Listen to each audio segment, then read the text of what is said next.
जगला में जो करे वो करे रात के मिलेला सुकून खाके राजा जी के हाथ के अच्छा लागेला। कमर ककरी से भइल काटा हराबा हो गलिया लागेला जान टमाटराबा हो गलिया लागेला जान टमाटराबा हो।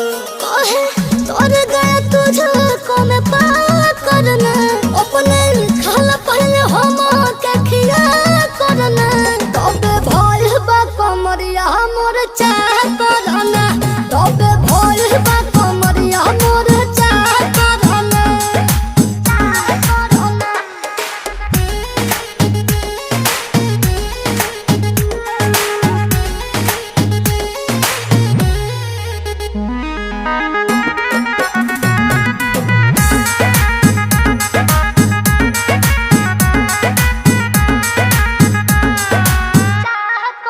प्रिंस प्रियांशु के प्यार देखे धांसो हर घरे जरूरत रहेली मोर सासू बुरा